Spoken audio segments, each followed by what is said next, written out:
అమ్మా చందనమే పూసిన ఒళ్ళు చూడు,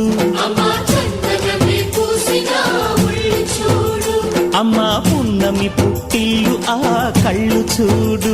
అమ్మా ముక్కోటి మెరుపులా మోము చూడు, అమ్మమ్మ ముగ్గురమ్మల మూల పుటమ్మ అమ్మా నిప్పుల్ని తొక్కిన నడక చూడు, అమ్మా దిక్కుల్ని దాటిన కీర్తి చూడు, 1000 సూర్యుళ్ళై మెరిసిన శక్తిని చూడు, మనుషుల్లో దేవుడి భక్తుని చూడు.